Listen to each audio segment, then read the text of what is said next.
ಅಘನಾಶಿನಿಯ ಶ್ರೀ ಕಾಮೇಶ್ವರ ದೇವಸ್ಥಾನದ ರಜತ ಮಹೋತ್ಸವ ಮಾರ್ಚ್ 22ರಿಂದ ಆರಂಭಗೊಂಡು ವಿವಿಧ ಧಾರ್ಮಿಕ ಕಾರ್ಯಕ್ರಮಗಳೊಂದಿಗೆ ಭಾನುವಾರ ಯಶಸ್ವಿಯಾಗಿ ಸಂಪನ್ನಗೊಂಡಿತು. ಅಘನಾಶಿನಿಯ ಶ್ರೀ ಕಾಮೇಶ್ವರ ದೇವಸ್ಥಾನದ ರಜತ ಮಹೋತ್ಸವದ ಪ್ರಯುಕ್ತ ಮಾರ್ಚ್ 22ರಿಂದ 24ರವರೆಗೆ ಮಹಾರುದ್ರ ಯಜ್ಞವನ್ನು ಹಮ್ಮಿಕೊಳ್ಳಲಾಗಿತ್ತು. ಕೊನೆಯ ದಿನವಾದ ಭಾನುವಾರ ವಿವಿಧ ಧಾರ್ಮಿಕ ಕಾರ್ಯಕ್ರಮಗಳಾದ ಸಗ್ರಹಮುಖ ಮಹಾರುದ್ರ ಪುನಶ್ಚರಣ ಹವನ, ತರ್ಪಣ, ಪೂರ್ಣಾಹುತಿ ಮಹಾಪೂಜೆ, ಋತ್ವಿಜನರಿಂದ ವೇದಗೋಷ್ಠಿ, ಮಂತ್ರಾಕ್ಷತೆ ಮುಂತಾದವು ವಿಜೃಂಭಣೆಯಿಂದ ನೆರವೇರಿತು.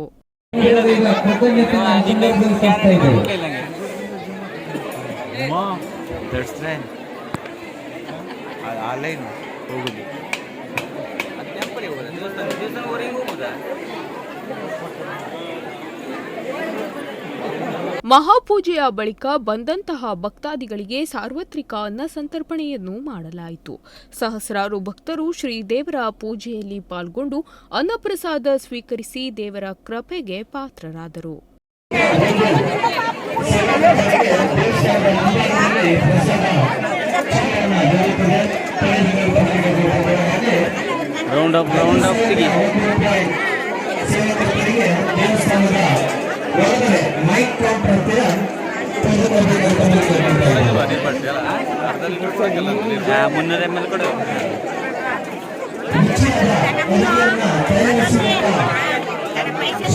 ನೀಲ್ಕೋಡ್ ಕರಿಕಾನಪರಮೇಶ್ವರಿ ದೇವಸ್ಥಾನದ ಪ್ರಧಾನ ಅರ್ಚಕರಾದ ವೇದಮೂರ್ತಿ ಶ್ರೀ ಸುಬ್ರಹ್ಮಣ್ಯ ವಿಶ್ವೇಶ್ವರ ಭಟ್ಟರ ನೇತೃತ್ವದಲ್ಲಿ ನಡೆದ ಮಹಾರುದ್ರ ಯಜ್ಞ ಯಶಸ್ವಿಯಾಗಿ ಸಂಪನ್ನಗೊಂಡಿತು.